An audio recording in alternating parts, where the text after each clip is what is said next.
Good evening to all of you. स्वागत है दोस्तों आप सभी का।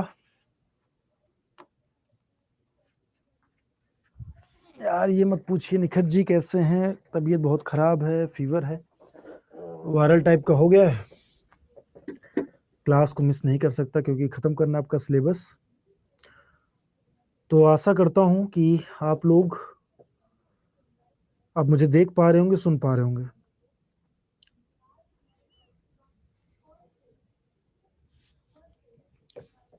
आज एक नया चैप्टर स्टार्ट करने वाले हैं हम लोग, जुडिशरी सिस्टम, भारत की न्यायपालिका। आप लोग जानते हैं कि न्यायपालिका के विषय में थोड़ी बातें सुन लीजिए, उसके बाद स्टार्ट करेंगे। न्यायपालिका हमारी एकीकृत है, इंटीग्रेटेड है। जैसे कि आपने देखा कि पार्लियामेंट्री सिस्टम हमारे यहाँ लिया गया ब्रिटेन से, ब्रिटेन के कॉन्स्टिट्यूशन से। हाँ, सुअंका बरनवाल, क्या पूछ रही हैं आप?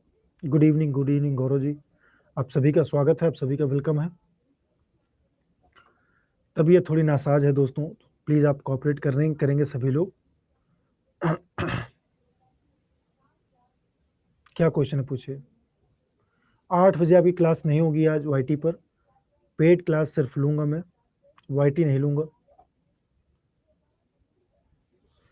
एमसीक्यूज की मेरी क्लास होती है दोपहर के 2 बजे, 1 बजे स्टार्ट होती है। 1 बजे होती है पहली इकोनॉमिक्स वाली क्लास, लेकिन इकोनॉमिक्स आपके लिए उतना नहीं है। अगर हाँ सीखना चाहते हैं तो सीख सकते हैं आप लोग। 69वीं बीपीएससी के लिए पढ़ाता हूँ। बाकी आपके लिए जो इम्पोर्टेंट क्लास है वो जो कि दोपहर 2 बजे होती है, राजस्व विभाग वाली, और आप लोगों के लिए स्पेशल जो क्लास होती है वो 8 बजे होती है। तो आप लोग जीके जीएस पढ़ना है तो 2 बजे वाली क्लास में और 8 बजे वाली क्लास में आ सकते हैं। लेकिन चूंकि आज तबीयत नहीं सही है तो आज की क्लास आपकी 8 बजे वाली नहीं होगी। क्लियर?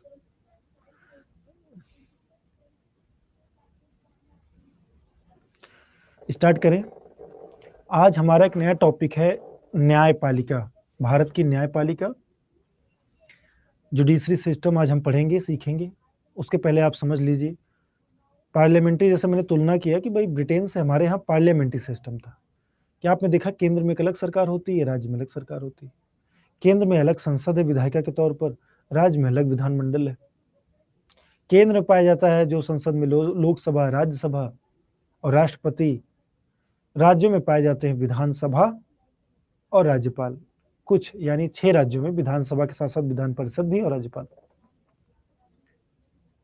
साथ ही साथ मैंने आप लोगों को दे दिया था, उसमें मुख्यमंत्री कुछ कार्य वगैरह थे जो कि सिर्फ उन पॉइंट्स को 2-4 पॉइंट्स से पढ़ने से ही हो जाता। तो मुझे लगता है कि उसमें कोई दिक्कत किसी को हुई ही नहीं होगी।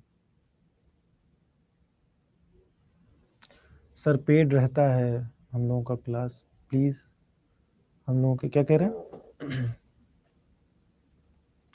हम लोगों के लिए कुछ एमसीक्यू जियो और पॉलिटी करवा दीजिए। हाँ खैर, आपकी जो क्लास है पेड क्लास, वो कल खत्म हो जाएगी। कल आपकी लास्ट क्लास होगी।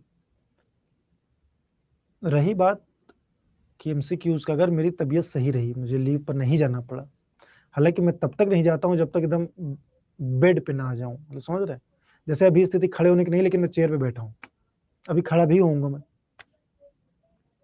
तो आप लोग निश्चिंत रहिए मेरी तरफ से दोस्तों, मैं आपके लिए हर संभव कोशिश करूंगा जो आपके लिए बेस्ट हो। आपके पास समय कम है, आप लोगों ने एक विश्वास जताया है हम लोगों के ऊपर, यानी हमारे ऊपर। मेरी भी रिस्पॉन्सिबिलिटी बनती है कि टाइम पे आपका सिलेबस, जैसा कि मैंने कहा था कि आपका सिलेबस 5 तक खत्म हो जाएगा, 5 अगस्त तक। तो उस मेरे जो मैंने आपको वचन तरीके का दिया था वो वचन मैं पूरा करूंगा। थ्योरी आपका कल खत्म हो जाएगा, मेरा पूरा सिलेबस कल खत्म हो जाएगा। रही बात एमसीक्यूज की, तो उसमें आपके पास 2 विकल्प हैं। पहला विकल्प है कि जैसे हम लोग प्लान कर रहे हैं कि टीचर्स वैकेंसी को ध्यान में रखते हुए हम बहुत सारी चीज़ें ले आए, इंट्रोड्यूस करें, जैसे कि मॉक टेस्ट वाली क्लास जो कि आप अभी देख पा रहे होंगे कि केवल रीजनिंग और मैथ की हो रही है। अभी उस पर जीके जीएस भी आएगा और मैं ही लाऊंगा। प्लान तो कल तक यही था। एक विकल्प ये है कि आप YT पर, यूट्यूब पर आप लोग पेड उसमें प्रैक्टिस कर लीजिए। दूसरा ऑप्शन, अगर आप लोग चाहते हैं नहीं सर हमने फीस दिया है, हमको यहाँ भी आप प्रैक्टिस करवाइए सिलेबस के मतलब बियॉन्ड, सिलेबस तो खत्म हो ही गया है, एक्स्ट्रा उसके, तो यहाँ भी मैं करवा दूंगा। ठीक, तो मैं ये भी करवा दूंगा, आप लोग जैसा कहिए। MCQ की क्लास अगर मान लीजिए आप लोग चाहते हैं कि कुछ क्वेश्चंस पे 1-2 क्लास आप ले लीजिए जिसमें कुछ प्रैक्टिस हो जाए। ज्योग्राफी का तो आप लोगों ने प्रैक्टिस कर लिया था, लेकिन पॉलिटी नहीं कर पाए, तो पॉलिटी में पॉसिबल होगा तो यहाँ भी ठीक है मृदुल, डन। मैं 1-2 क्लास कोशिश करूँगा कि मंडे, क्योंकि कल तो आपका थ्योरी चलेगा, मंडे या ट्यूसडे अगर मैं सही रहा, ऑफिस आने की स्थिति में रहा तो, अदरवाइज नहीं स्थिति रहा तो होगी जरूर आपकी क्लास। समझ पा रहे हैं? लूंगा मैं पेड क्लास में, दो से काम चल जाएगा। 2 क्लास में हम सिर्फ और सिर्फ इंडियन पॉलिटी एंड कॉन्स्टिट्यूशन के क्वेश्चंस प्रैक्टिस करेंगे। हाँ मुन्ना जी, थोड़ा तबीयत यार खराब, थोड़ा क्या ठीक ठाक खराब है। चलिए, तो हम बात कर रहे हैं न्यायपालिका की, इसके बाद कुछ इंपॉर्टेंट बचा नहीं है। पंचायत है, नगर पालिका है, बहुत छोटा खंड है, वो खत्म हो जाएगा आपका कल। न्यायपालिका हमारे यहाँ इंटीग्रेटेड है। जैसे आप सरकारों को देखते हैं कि केंद्र में अलग है, राज्य में अलग है, या कि आप विधायिका को देखते हैं केंद्र में अलग है, राज्य में अलग है, न्यायपालिका ऐसी नहीं है। चूंकि आप जानते हैं कि सरकार का अंग है। अगर हम गवर्नमेंट की बात करते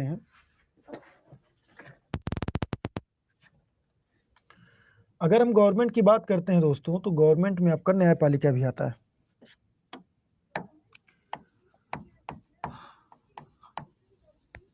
गवर्नमेंट यानी सरकार। मैंने स्टार्टिंग बताया था राज्य के 4 तत्व हैं, वो आशा करता हूं कि आप लोगों को पता होगा, जनसंख्या, भूभाग, सोवेरेंटी एंड गवर्नमेंट। तो ये गवर्नमेंट के 3 पार्ट होते हैं, ये भी मैंने बताया ही होगा। 3 होते हैं, एक होती है कार्यपालिका, एग्जीक्यूटिव बॉडी, एग्जीक्यूटिव। दूसरी होती है विधायिका, लेजिस्लेटिव बॉडी, लेजिस्लेटिव। और तीसरी होती है आपकी न्यायपालिका, जुडिशरी। आपने देखा कि ये जो दोनों खंड हैं, कौन से दोनों खंड? कार्यपालिका ये केंद्र में अलग होती है और स्टेट्स में अलग होती है, राज्य में अलग होती है। विधायिका आपने देखा केंद्र में अलग होती है, राज्य में अलग होती है। लेकिन न्यायपालिका के साथ ऐसा नहीं है, ये इंटीग्रेटेड है, एकीकृत व्यवस्था का पालन किया गया है। और जो इंटीग्रेटेड मतलब जैसे कि एक सबसे अपर होगा, फिर उसके नीचे, फिर उसके सबऑर्डिनेट, फिर ऐसे, ठीक है। तो जुडिशरी ऐसा नहीं है। जुडिशरी हमारा पूरी तरीके से कैसी व्यवस्था है, फेडरल सिस्टम का पार्ट है, संघीय व्यवस्था के अंतर्गत आता है। और संघीय व्यवस्था, फेडरल सिस्टम, आप जानते हैं कि ये जो न्यायपालिका के संदर्भ में वो यूएसए से हमने लिया है, कॉपी किया है, यूएसए की व्यवस्था कॉपी किया है। क्योंकि यूएसए में, संयुक्त राज्य अमेरिका में आपने देखा कि स्वतंत्रता की बात होती है, न्यायपालिका की स्वतंत्रता होती है। और न्यायपालिका की स्वतंत्रता का मतलब है कि ये इनसे और इनसे दोनों से अलग है, अलग, सेपरेट इसका पावर है जुडिशरी का, ठीक है। ये लोग हस्तक्षेप नहीं कर सकते, लेकिन ये कर सकती है दोनों स्तर पर जुडिशरी। तो इसको इंडिपेंडेंट रखा गया है, स्वतंत्र रखा गया है। और ये प्रावधान कहां से है? यूएसए से, जैसे कि मैंने बताया। अब चूंकि इंटीग्रेटेड मैंने बताया, तो इंटीग्रेटेड का मतलब ये है कि सबसे टॉप पर होगा ईएससी यानी सुप्रीम कोर्ट, इसके सबऑर्डिनेट में हाई कोर्ट, डिफरेंट स्टेट्स में आपको देखने को मिलेंगे। इसके नीचे आपका होता है डिस्ट्रिक्ट कोर्ट, इसके नीचे विलेज कोर्ट। ये इंटीग्रेटेड सिस्टम, समझ में आया? यही है एकीकृत व्यवस्था, कि राज्यों में अलग नहीं, केंद्र में अलग नहीं, बल्कि राज्य और केंद्र में समान। ये बोर्ड कम पड़ रहा है क्या? मैं दिख रहा हूं पूरा आप लोगों को?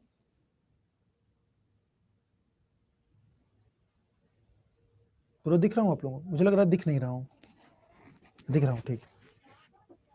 समझ में आ गया जुडिशरी इंटीग्रेटेड कहने का मतलब? वॉल्यूम स्लो है अनिल, माफी चाहूंगा यार, इसको और ऊपर लगा लेता हूँ। मैं बोलने में थोड़ा तेज असमर्थ हूँ दोस्त, आज एकदम नहीं समझ में आ रहा।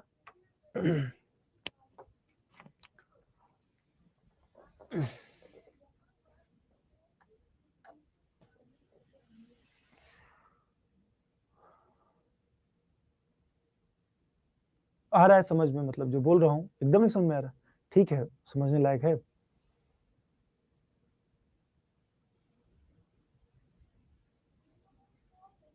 चलिए, तो अब हम एक एक चीजें नोट करेंगे दोस्तों। अब समझ में आ रहा है? बताना चाहिए भाई। इसको और ऊपर लगा लेता हूँ। क्लियर है? Voice clear? वीसी का मतलब ये कि वॉइस चेयरमैन है। चलिए अब स्टार्ट करते हैं। इंडियन जुडिशरी, भारतीय न्यायपालिका, हेडिंग डालेंगे आप लोग। अच्छा साइड हो जाएं, ये नहीं नोट किया क्या आपने? नोट कर सकते हैं इसको। इसमें मैंने बताया इंटीग्रेटेड का मतलब क्या है।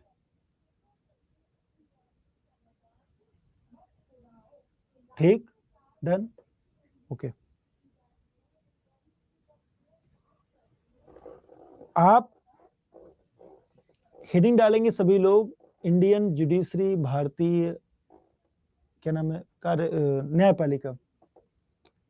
तो लिखा हुआ देख रहे हैं पहले, the judiciary is that branch of government, government की ब्रांच है। जैसे कि मैंने अभी बताया, गवर्नमेंट के ब्रांचेस की बात करें तो executive, legislative and judiciary, 3 branches हैं गवर्नमेंट की।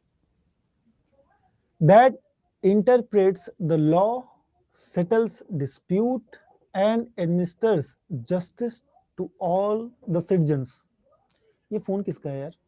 वो बार बार मिस कॉल आ रहा है, वो फोन, एक सेकंड। हाँ इस पे बार बार मिस कॉल आ रहा है, देखिए।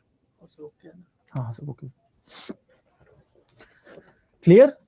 यानी कि जो आपने देखा कि सरकार है, गवर्नमेंट है, वो उसकी ब्रांच में जुडिशरी भी आती है ना? हेलो,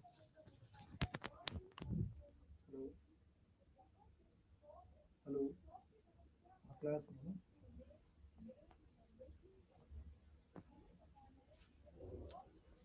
क्लियर है?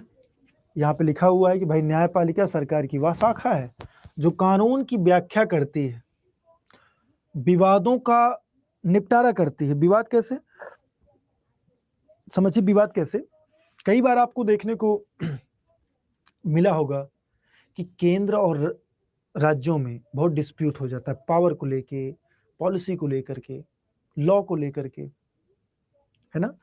तो जो डिस्प्यूट है केंद्र और राज्यों के बीच में, सुप्रीम कोर्ट के पास केवल अधिकार है, उसका मूल अधिकार है, फंडामेंटल राइट है उसका, कि अगर सेंटर एंड स्टेट के बीच में कोई डिस्प्यूट है किसी भी चीज को लेकर के, तो सुप्रीम कोर्ट उसको जो है रिजॉल्व करेगा।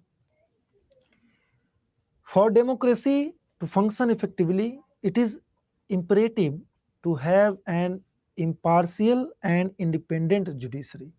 यानी लोकतंत्र को प्रभावी ढंग से कार्य करने के लिए एक निष्पक्ष और स्वतंत्र न्यायपालिका, जो मैंने बताया स्वतंत्र, स्वतंत्र किससे? न्यायपालिका को स्वतंत्र किससे होना है? स्वतंत्र होना है कार्यपालिका से, कि सरकार के लोग ज्यादा उंगली ना करें। और किससे? विधायिका से, कि ऐसा कानून ना बना दिए जिससे हमारी शक्ति, जैसे आपने देखा था एक आया था, अमेंडमेंट हुआ था 99वां संविधान संशोधन, याद आ रहा है कुछ? जिसमें एनजेएसी का फॉर्मूला था, एनजेएसी, कोलेजियम सिस्टम को बदल करके एनजेएसी गवर्नमेंट लाना चाहते थे।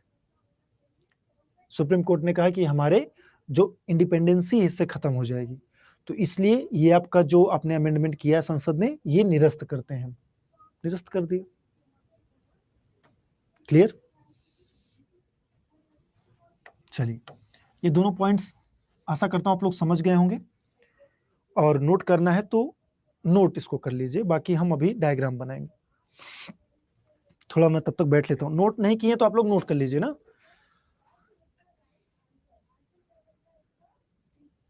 अनिल राज कहने डन डना डन, बैठने नहीं देंगे मुझे हैं।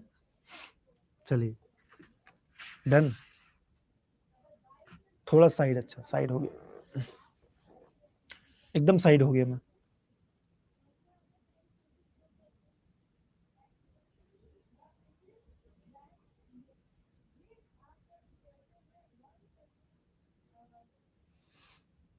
हो गया, बैठ कर निखत पढ़ा सकता हूँ, समझा सकता हूँ, लिख नहीं सकता।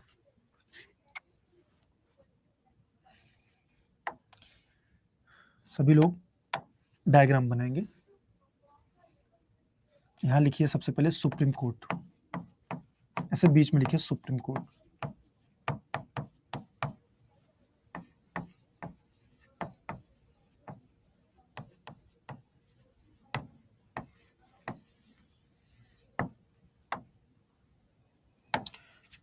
सुप्रीम कोर्ट में सबसे पहले क्या लिखेंगे कि भाई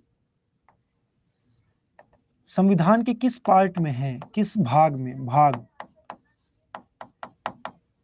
तो भाग 5 सुप्रीम कोर्ट का जिक्र है। और इसी में अगर हम देखें अनुच्छेद, आर्टिकल, तो आर्टिकल 124 टू 147 नोट करेंगे। 51 मतलब क्षितिज, 51 का मतलब 5 है, 5 संविधान के भाग 5 में, और अनुच्छेद 124 लेकर के 147 तक सुप्रीम कोर्ट के बारे में जानकारी मिलती है। देखिए अब यहां पे से दो चीज लिखिए, एक लिखिए इसकी स्थापना कब हुई, स्टैब्लिशमेंट, स्थापना, और दूसरा इसका उद्घाटन, इनॉग्रेशन कब हुआ इसका। भाई स्थापना और उद्घाटन में अंतर हो सकता है ना, अंतर होता है, दोनों तारीख हो सकता है, आपसे डेट पूछ ले। तो इसकी स्थापना हुई आप जानते हैं कब, तो 26 जनवरी 1950 को, 26 जैन 1950, और इसका उद्घाटन हुआ सिर्फ 2 दिन बाद 28 जनवरी 1950। नोट करेंगे 28 जनवरी 1950। 1 बाई मिस्टेक है, ठीक हो गया, डन डन। चलिए अब अगर हम बात करेंगे कि भैया न्यायाधीशों के मामले में, कि प्रारंभ में, यानी स्टार्टिंग में, प्रारंभ में जजेस कितने थे, प्रारंभ में कितने न्यायाधीश थे सुप्रीम कोर्ट के, तो इसको लिख लीजिए 1+7। अब यहां 1+7 मैंने क्यों लिखा, जो ये 1 है, एक था CGI, chief justice of India, यानी मुख्य न्यायाधीश, भारत के मुख्य न्यायाधीश। सीजीआई का मतलब होता है full form chief justice of India, Bharat का मुख्य न्यायाधीश, और 7 अन्य न्यायाधीश, अदर जजेस। जब स्टार्टिंग में सुप्रीम कोर्ट की स्थापना हुई, उद्घाटन इसका हुआ 28 जनवरी 1950 को, तब एक मुख्य न्यायाधीश था और 7 अन्य न्यायाधीश थे। क्लियर, डिफरेंस क्या है दोनों में, किस दोनों में,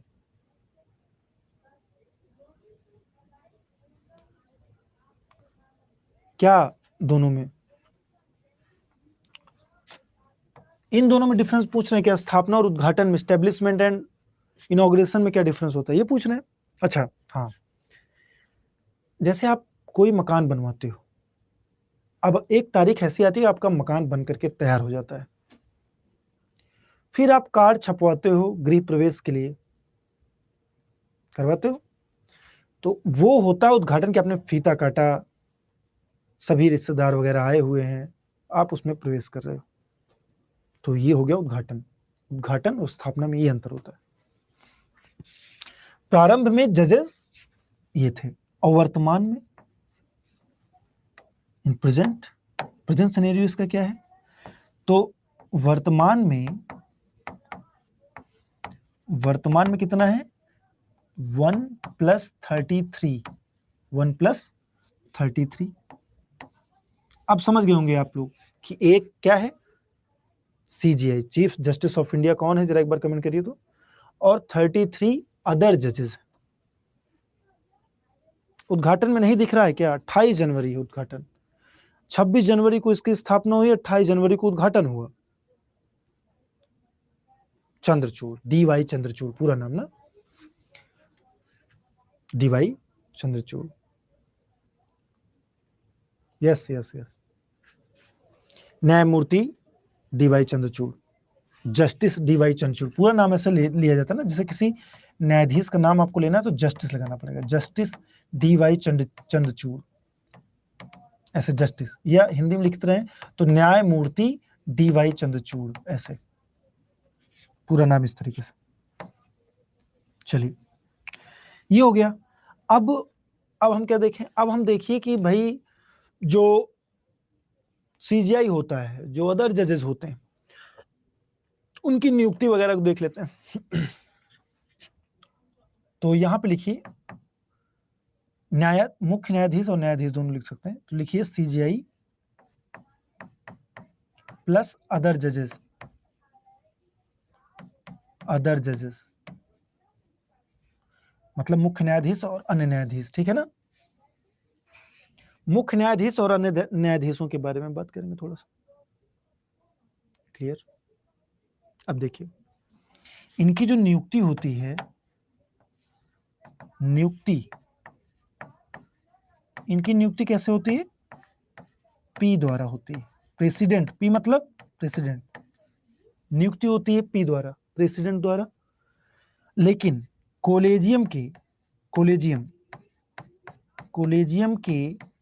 परामर्श मतलब सजेशन पर,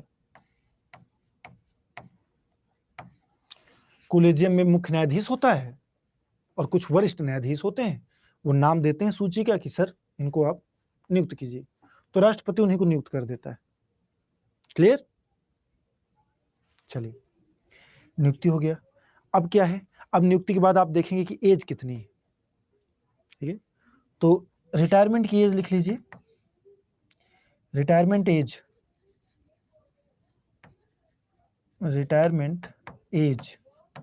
65 ईयर्स, 65 वर्ष, रिटायरमेंट एज 65 वर्ष। अब चूंकि नियुक्ति राष्ट्रपति ने किया है तो ये अंडरस्टूड होना चाहिए कि अब अगर इनको अपना इस्तीफा देना तो किसको देंगे? राष्ट्रपति को, ये भी लिख लीजिए, मान लीजिए भूल जाए, इस्तीफा अपना रेजिग्नेशन किसको देंगे? पी को। किसको देंगे? पी को देंगे, पी मतलब प्रेसिडेंट को देंगे, नोट कर लीजिए, क्लियर।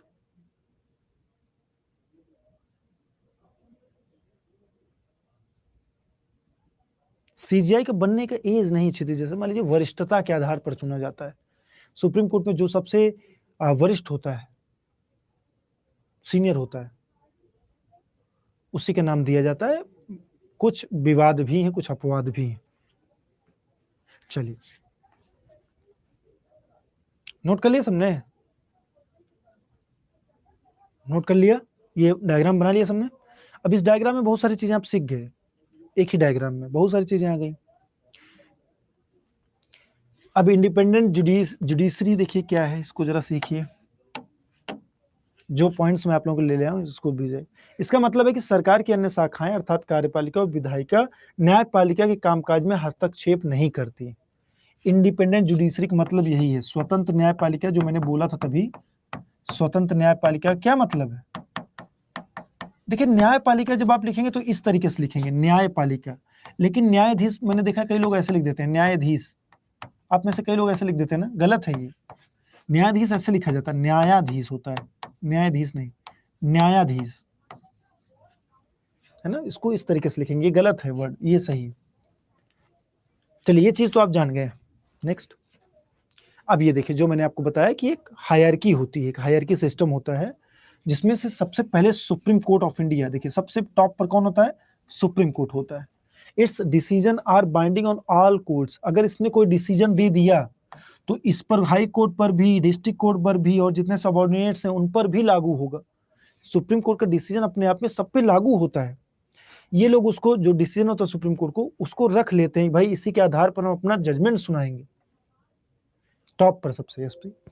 दूसरा, कैन ट्रांसफर जजेस of high court. Supreme court क्या कर सकता है, हाई कोर्ट के जजेस का ट्रांसफर कर सकता है। कैसे? कोलेजियम के द्वारा।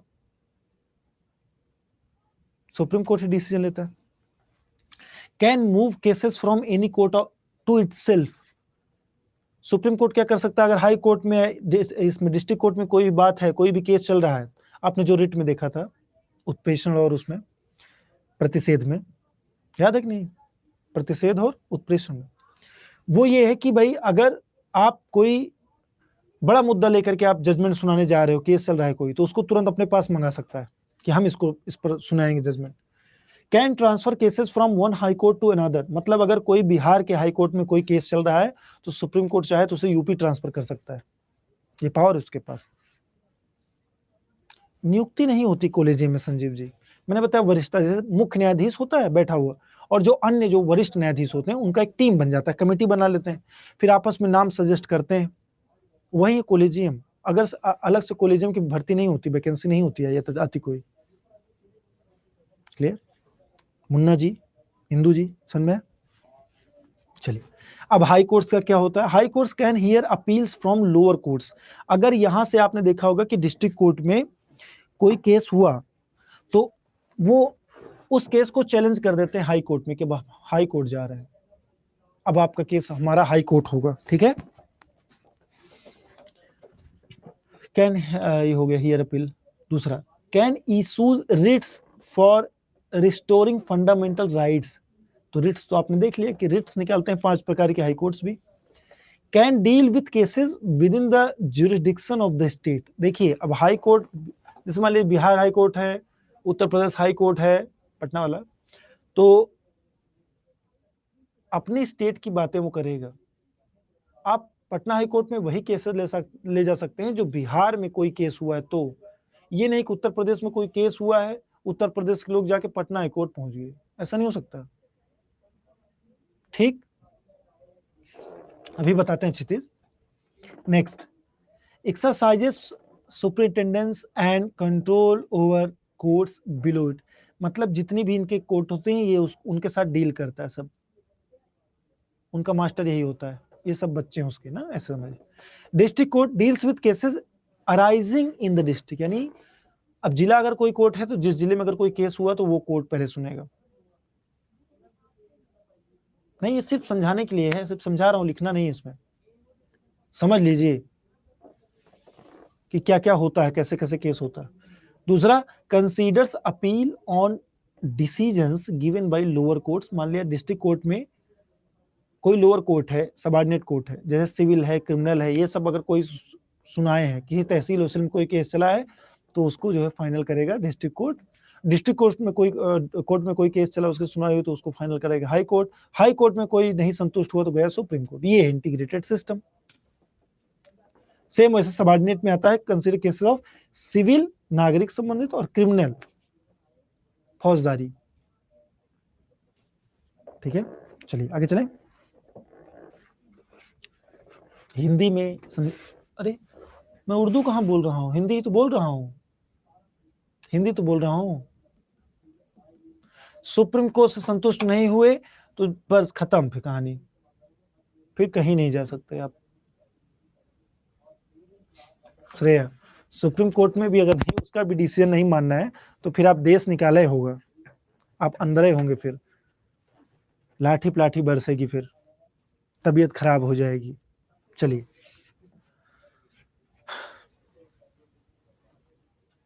अच्छा हो गया क्या? ठीक है, इतनी चीजें थी। अब जैसे मान लीजिए कुछ लोगों ने कहा कि सर कुछ पॉइंट्स इसमें सुप्रीम कोर्ट से रिलेटेड कुछ पॉइंट्स लिखिए, इंपॉर्टेंट पॉइंट्स नोट कीजिए फटाफट। सुप्रीम कोर्ट से इंपॉर्टेंट पॉइंट्स, महत्वपूर्ण तथ्य कुछ नोट कीजिए, कुछ पॉइंट्स। पहला,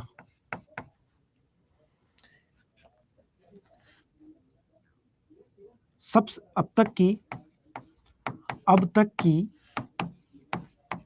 सबसे बड़ी बेंच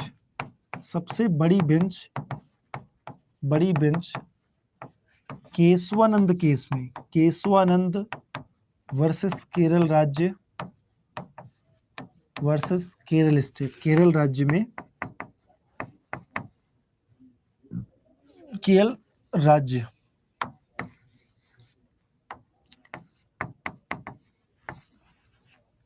वाद में, केस में, वाद में, वाद मतलब केस, केस में 13 जजों की, अब तक की सबसे बड़ी बेंच बैठी है। बेंच मतलब 13 जज एक साथ डिसीजन सुनाएंगे। और कोई भी अगर संवैधानिक, यहां पे लिख लीजिए, कोई संवैधानिक कॉन्स्टिट्यूशन कोई मुद्दा है, कोई संवैधानिक अगर है, कोई संवैधानिक मुद्दे पर, कोई नहीं, किसी संवैधानिक मुद्दे पर, संवैधानिक मुद्दे पर कम से कम 5 जजों की बेंच बैठती है। ये सब अंडरस्टूड है, हालांकि लिखना नहीं है इसमें। कोई कॉन्स्टिट्यूशन मुद्दा है तो कम से कम 5 लोग बैठेंगे, 5 जज बैठेंगे उसको सुनाने के लिए। चलिए, जहां आपने ये लिखा केशवानंद वर्सेस केरल राज्य, ये हुआ 1973 में, और इसी में बेसिक स्ट्रक्चर यानी मूल ढांचे का सिद्धांत दिया सुप्रीम कोर्ट ने। मूल ढांचे का सिद्धांत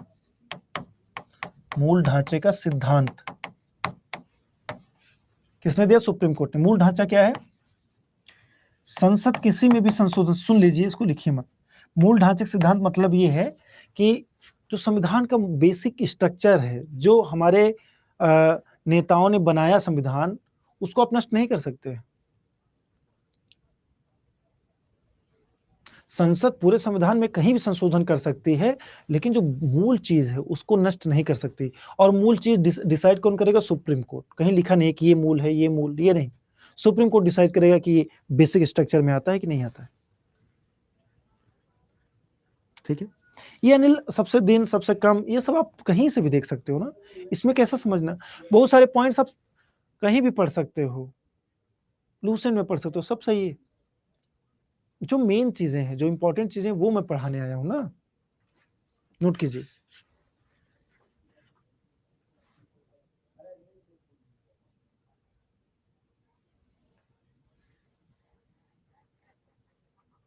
क्लियर?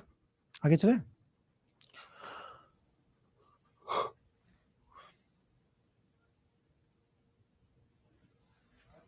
अच्छा, एक चीज बताइए, यहाँ स्ट्रक्चर में जो हमने बनाया था उसमें इस्तीफा दिया था, लेकिन हाँ, अगर इसको संसद निकालना चाहे इनको तो कैसे निकालेगी उसको बताए नहीं।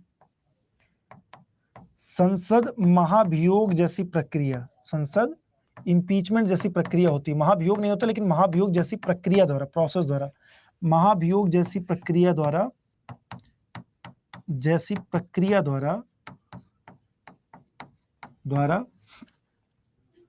सस्पेंड कर सकता है, बर्खास्त निरस्त कर सकता है इनका पद। ठीक है ना। संसद महाभियोग जैसी प्रक्रिया द्वारा भी किसी न्यायाधीश को हटा सकता है, किसी न्यायाधीश को हटा सकती है संसद, उसके पद से वंचित कर सकती, हटा सकती है। इसको लिख लीजिएगा, महाभियोग जैसी प्रक्रिया। महाभियोग जैसी प्रक्रिया का मतलब वही है कि अगर किसी न्यायाधीश को हटाया जाए तो राज्यसभा और लोकसभा में बहुमत से, यानी बहुमत मतलब 2/3, 2/3 मेजोरिटी द्वारा पास करना होगा दोनों को, फिर वो हट जाएगा। जो भी बहुत सारे लोगों पर चला, सौमित्र सेन थे पहले ऐसे ना, ऐसे वो थे। बाकी दीपक मिश्रा पहले ऐसे सुप्रीम कोर्ट के मुख्य न्यायाधीश थे जिन पर आया गया था, लेकिन फिर उसको निरस्त कर दिया था एम वेंकैया नायडू ने। तब उपराष्ट्रपति के वही सभापति थे राज्यसभा के, उन्होंने हटा दिया था। अविश्वास प्रस्ताव नहीं, अगर ये ऐसे सिचुएशन आई है कि कोई जो है जज वो भ्रष्टाचार में लिप्त हो जाए, कदाचार में लिप्त हो जाए। आधार क्या होता है महाभियोग चलाने किसी भी न्यायाधीश पर? कदाचार, साबित कदाचार, कि आपने न्यायाधीश की गरिमा को खराब कर दिया, घूस वगैरह ले लिया किसी ने, कोई गलत डिसीजन दे दिया दबाव में, तब उसके ऊपर महाभियोग चलाया जा सकता है। क्लियर? उम्र नहीं है सीजीआई बनने, कितनी बार बोलूं अनुपम, उम्र कोई नहीं है सीजीआई बनने की ना।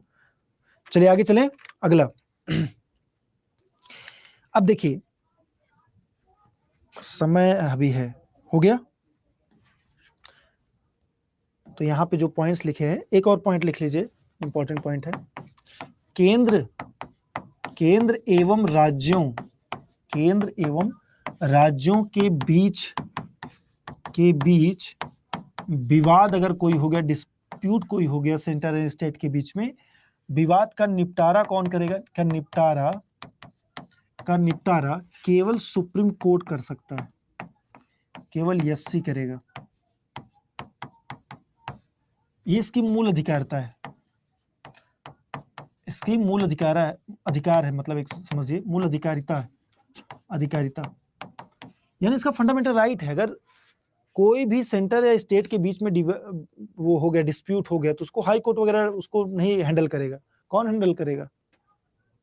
सुप्रीम कोर्ट करेगा हैंडल। क्लियर? आगे चलें।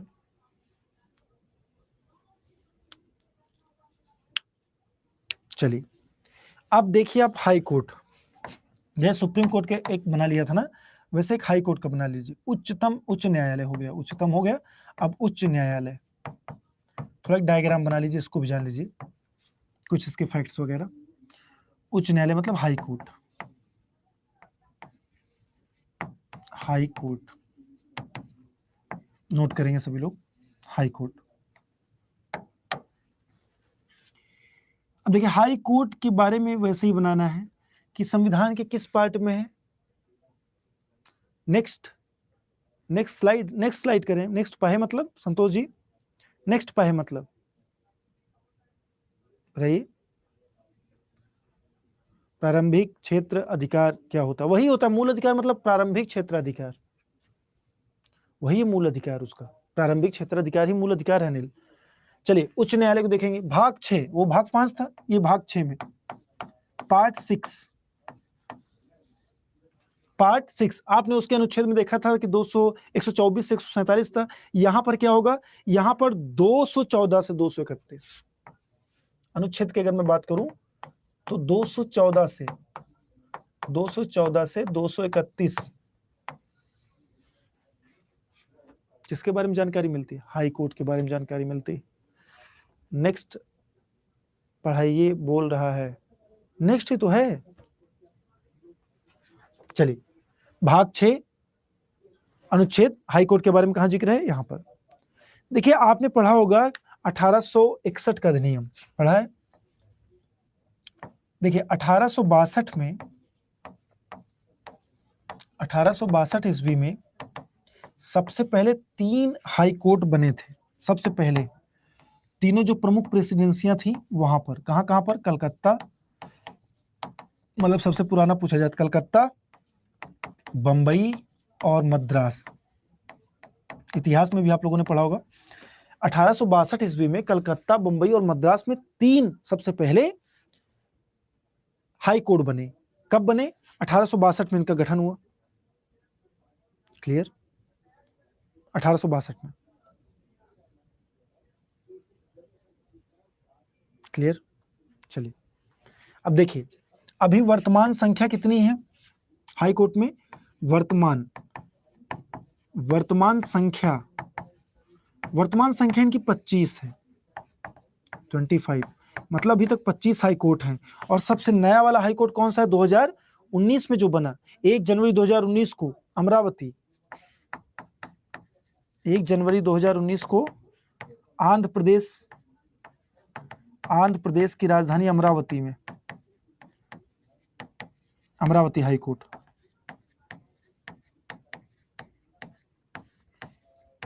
सबसे लेटेस्ट 25वां हाई कोर्ट। क्लियर? अमरावती में बना। देखिए संघ शासित प्रदेशों में केवल एक यूटी में है हाई कोर्ट, केवल एक यूटी में है। यूटी में हाई कोर्ट है, कौन सा? दिल्ली में। अगर संघ शासित क्षेत्रों में देखा जाए तो केवल एक दिल्ली में है बस, और कहीं किसी उसमें नहीं है, यूनियन टेरिटरी में। केवल दिल्ली में हाई कोर्ट है, 1966 बना था। ठीक है। लक्षद्वीप केरल के अंडर में है, लक्षद्वीप केरल के अंडर में, अंडमान निकोबार द्वीप समूह कलकत्ता के अंडर में, जो जिसके पास में है यूटी उसी के अंडर में वो है। डन है यहां तक? क्लियर है?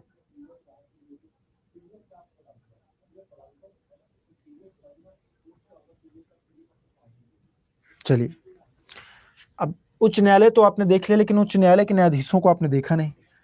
तो उच्च न्यायालय के न्यायाधीश एचसी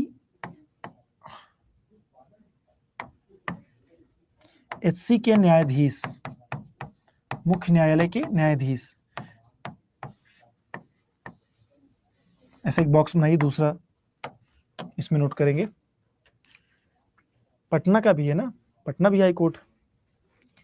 अब देखिए एससी के जो न्यायाधीश, ठीक है, एससी के न्यायाधीश बनने के लिए सबसे पहले योग्यता क्या होनी चाहिए, एलिजिबिलिटी क्या होनी चाहिए? देखिए योग्यता में 2-3 बातें लिखेंगे, जैसे भारत का नागरिक, सिटीजन ऑफ इंडिया होना चाहिए, भारत का नागरिक हो, कम से कम 10 वर्ष, कम से कम 10 ईयर्स, 10 वर्ष हाई कोर्ट में अधिवक्ता हो, हाई कोर्ट में अधिवक्ता मतलब एडवोकेट हो,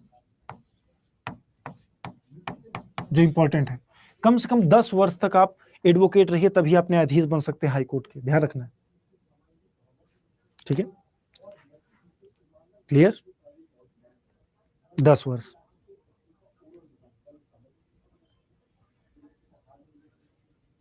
चलिए अब देखिए, जैसे मान लीजिए कि इसका शपथ है, शपथ कौन दिलाता है? शपथ दिलाते हैं राज्यपाल, इसको नियुक्त करेंगे कौन? राष्ट्रपति। यहां लिख लीजिए, नहीं तो भूल जाइए, नियुक्त राष्ट्रपति ही करते हैं कोलेजियम के परामर्श से, नियुक्त पी द्वारा कोलेजियम के परामर्श से, जो आपने वहां लिखा था वही सेम होगा, कोलेजियम के परामर्श से पी करेंगे, लेकिन शपथ दिलाएगा राज्यपाल हाई कोर्ट में। क्लियर?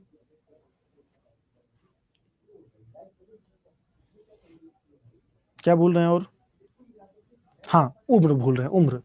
अब देखिए, जैसे वहां पे आपने देखा था रिटायरमेंट की एज कितनी थी, सेवानिवृत्त की जो आय थी, सेवानिवृत्त आयु सुप्रीम कोर्ट में 65 वर्ष, यहाँ पे 62 वर्ष।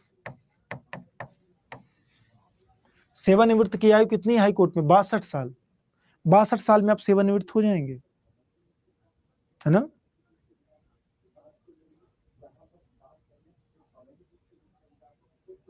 और कोई बात जो भूल रहे हो हाई कोर्ट के विषय में? और कोई बात?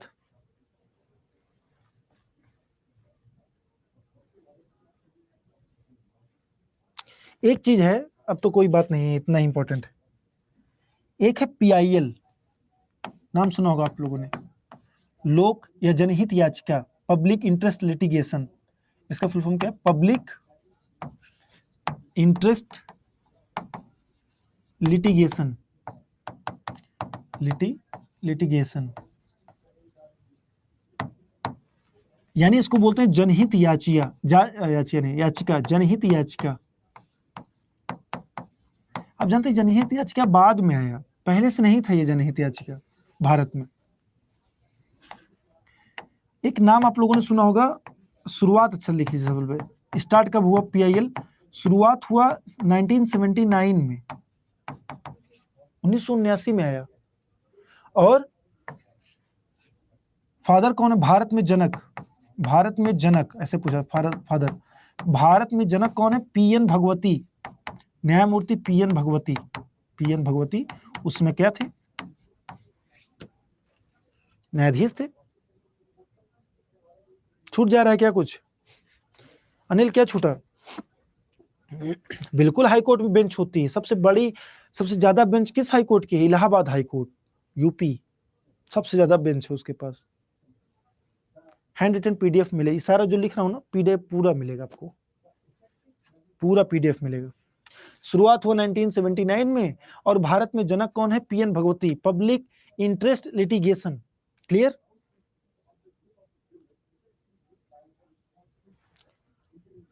अब शुरुआत यहां पर हुई है, तो पहल कहां पर हुई? सबसे पहले कहां पर स्टार्ट हुआ था? सबसे पहले शुरुआत हुई थी यूएसए में। सबसे पहले शुरुआत यूएसए में, यानी यूएसए से ही लिया गया पूरा हमारा जो इंडिपेंडेंट माने जुडिशरी है पूरा, वो यूएसए से। तो पीआईएल भी यूएसए से लिया गया है दोस्तों, ठीक है।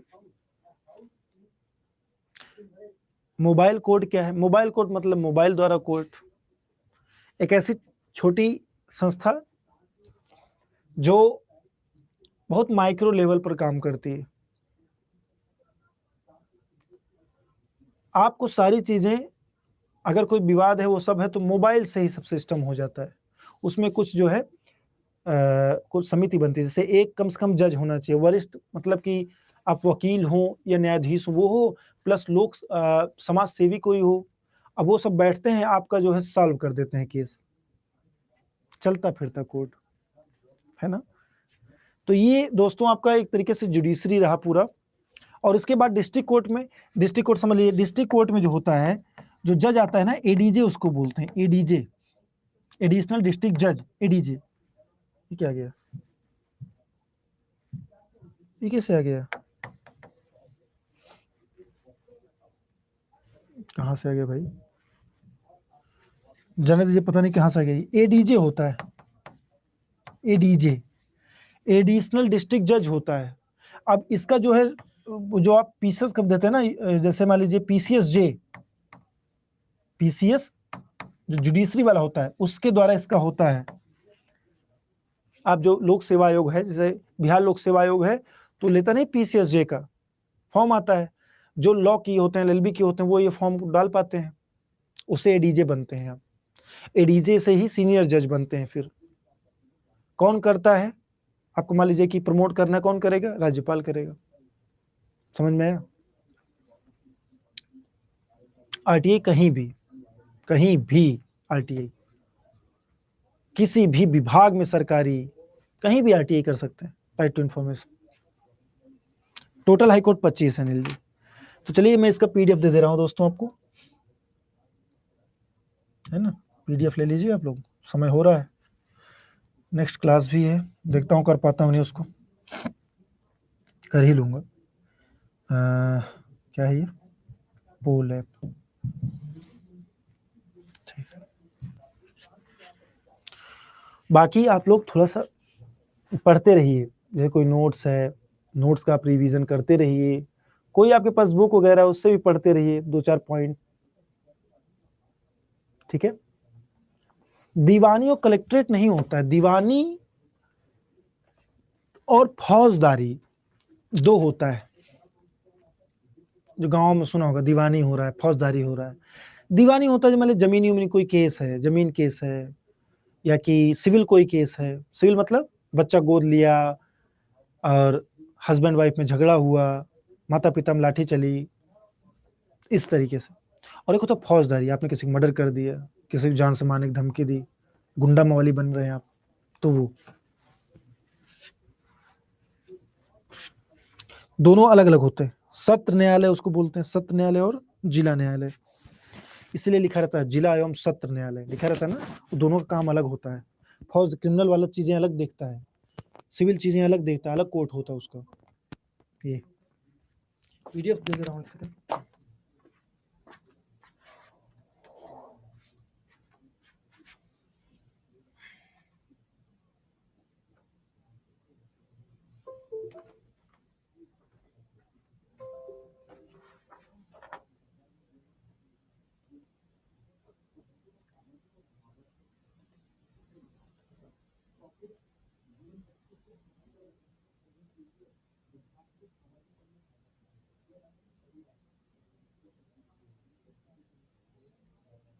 खिसक गया, हाँ यार मुझसे थोड़ा खिसक गया है।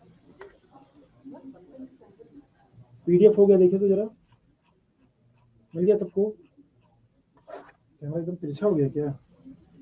मुझसे ही थोड़ा डिस्टर्ब हो गया, कैमरा लग गया। हो गया, मिल गया। चलिए दोस्तों, थैंक यू सो मच, मिलते हैं अब। कल तो मिलना ही है कल। हाँ हाँ, एक इन्फॉर्मेशन कल है।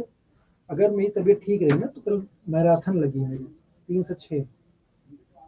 3 से 6 में मैराथन में इकोनॉमिक्स और पॉलिटी पढ़ाने वाला हूँ, तो आप लोग रहिएगा उसमें 3 से 6।